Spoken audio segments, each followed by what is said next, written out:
sincérité, que nous ne contestons pas d'ailleurs, mais c'est simple fait pour réévaluer sa sincérité des croyances.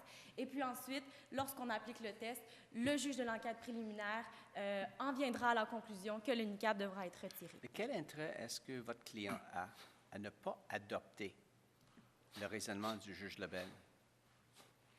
En fait, c'est simplement... Tenant compte du fait qu'il est néanmoins possible, selon l'approche de la majorité, que le témoin témoigne avec un visage découvert. En fait, ce que nous vous soumettons... Votre client est prêt à accepter une telle conclusion? Est-ce qu'il est vraiment au courant de ce que vous plaidez devant nous aujourd'hui? En fait, Monsieur le juge Hilton, nous sommes d'avis que la conclusion à laquelle le juge va arriver, c'est que Madame retire son niqab. Il y a, avec les critères qui ont été élaborés par la Cour suprême, qui sont très clairs, surtout dans les versions contradictoires qui vont être possibles probablement puisqu'on est dans un code d'agression sexuelle. Donc, le test est clair. Si la crédibilité est centrale, et c'est l'enjeu du pourvoi, puisque c'est vraiment l'enjeu du litige en l'espèce, le niqab devra être retiré. Alors, le test qui a été préconisé par la majorité est donc un peu fictif?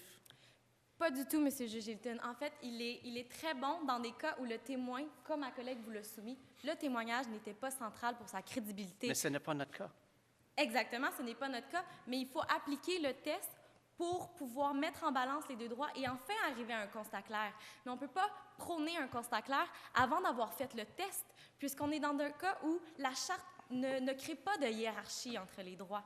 Donc, c'est très peu défendable de dire que le procès équitable l'emporte de facto sur le droit à la liberté de religion, parce que dans notre cas, dans la Charte, les droits sont égaux. Donc, on n'a pas le choix de passer par le test de la majorité pour en venir à un constat clair, en l'espèce, et dans les cas où il y aura des agressions sexuelles, et dans les cas où les témoignages sont centraux, que la dame qui porte le niqab devra le retirer pour effectuer son témoignage.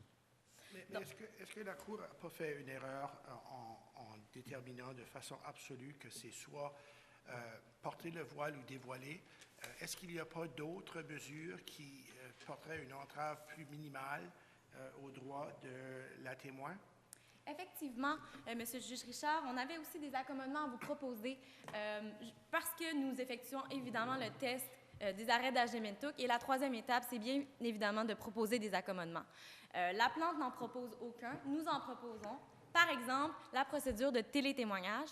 Donc, c'est une procédure qui est efficace, en fait, pour protéger l'atteinte à la liberté de religion de la plante. Donc, elle effectuerait son télétémoignage dans une autre salle où on pourrait la voir sur un écran. Selon nous, ça s'apparente au compromis qu'elle a déjà fait dans le passé avec son permis de conduire. Je vous rappelle, Madame la juge, Messieurs les juges, que son permis de conduire, la photo qui est sur son permis de conduire, peut être vue par des hommes, par des policiers, par n'importe quelle personne qui lui demande une pièce d'identité. Donc, c'est une façon indirecte de voir le visage de la plante. Même chose dans la procédure de télétémoignage. C'est une manière indirecte de voir le visage de la plante, ce qui nous permettrait, en fait, de pouvoir bien apprécier la crédibilité du témoin et qui atténuerait, en fait, le degré d'atteinte à la liberté de religion. Évidemment, il y a la procédure de huis clos qui peut aussi être applicable en vertu de l'article 486 du Code criminel, une procédure qui, encore une fois, diminuerait l'atteinte à la liberté de religion en excluant les hommes de la salle. Donc, c'est une autre procédure qui pourrait être faite et il pourrait accommoder la plante dans le présent cas.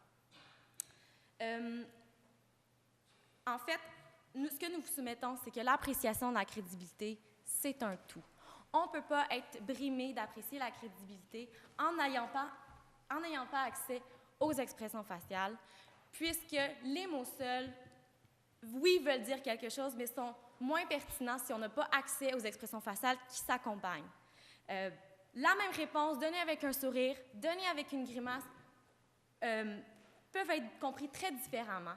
Donc, les expressions faciales sont très révélateurs. Ça nous permet aussi de savoir si le témoin qui est devant nous comprend réellement la question, comprend ou est incertain de la question qu'on lui a posée, puisqu'avec le niqab, elle pourrait répondre à une question sans trop savoir si la réponse qu'elle donne répond à la question. On ne pourrait pas savoir, en fait, si elle a bien compris. Donc, dans ces cas-là, on passerait à côté d'une réponse qui est fiable, qui est valable, puisque la personne n'aurait même pas compris la question. Donc, D'ailleurs, le fait d'observer le comportement, c'est appuyé par des directives qu'on donne au jury sur l'évaluation du comportement lorsque le témoin livre son témoignage.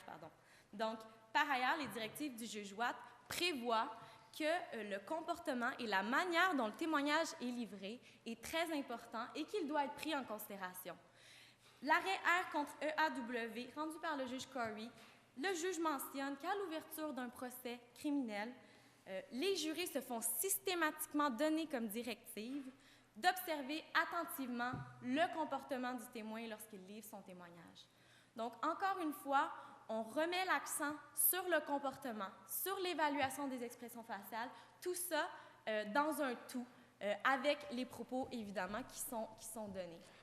Mais on demande au jury d'évaluer le comportement d'un témoin et de le mesurer à partir du témoin raisonnable tel que perçu dans l'esprit du jury.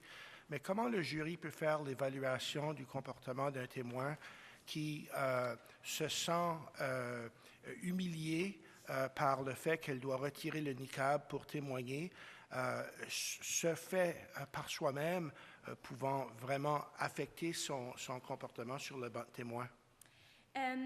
Effectivement, nous sommes conscients que le retrait du niqab pourrait créer un certain malaise à la plante. Par contre, ce malaise pourrait être contrecarré par une intervention des juges qui pourrait en fait demander pourquoi la personne est mal à l'aise. Dans ce cas-là, si c'est le retrait du niqab, la personne pourrait affirmer que c'est le retrait du niqab qui la rend mal à l'aise.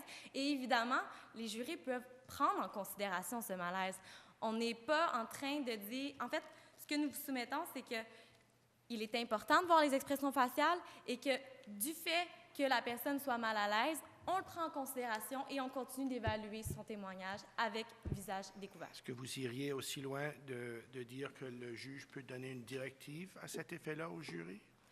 Est-ce que vous parlez si le témoin garde son niqab et donne une directive? Si le témoin est obligé d'enlever le niqab et se dit mal à l'aise, est-ce que le juge pourrait donner une directive au jury qu'en considérant le comportement du témoin, ils doivent garder à l'esprit que le fait que la madame a été obligée d'enlever son niqab, ce qui a sans doute eu, ou pourrait avoir eu, un effet sur son comportement, la rendre mal à l'aise. Ça pourrait être une possibilité, M. le juge Richard. Oui, en fait, ça pourrait être une possibilité de donner une directive. Qui aura l'effet de rendre le témoin plus sympathique aux yeux du jury. Oui. Une directive, en fait, pour expliquer au jury que la dame est mal à l'aise. Je ne crois pas que ça fera en sorte de rendre plus sympathique à sa cause. Il ne faut pas oublier que dans notre cas, on a un accusé qui pourrait se retrouver en prison du fait de ne pas pouvoir voir les expressions faciales. Donc, on préfère pouvoir observer les expressions faciales. S'il y a une directive qui doit être donnée au jury à cet effet que le malaise de la dame pourrait, en fait, qu'on pourrait expliquer le malaise et le prendre en considération, pas de problème pour nous. Donc, en fait, nous aimerions conclure sur le fait que, considérant que l'appréciation de la crédibilité est centrale dans le présent cas, puisqu'on est dans un cas où le seul témoin est le témoin central, considérant que le contre-interrogatoire est l'essence même du processus contradictoire et que le niqab empêche un contre-interrogatoire efficace, considérant qu'il peut en résulter en une erreur judiciaire, nous demandons donc à la Cour de rejeter le pourvoi et de se ranger derrière la décision majoritaire. Si vous n'avez plus de questions, Madame la juge, Messieurs les juges, cela conclurait la plaidoirie des individus. Très bien, merci beaucoup. So one of you has the right to a reply if you wish to exercise it, not exceeding 5 minutes. Please stand if you address the court. No? All right, thank you very much. La cause est mise en délibéré. Judgment is reserved. Thank you very much, and we'll see you later this evening.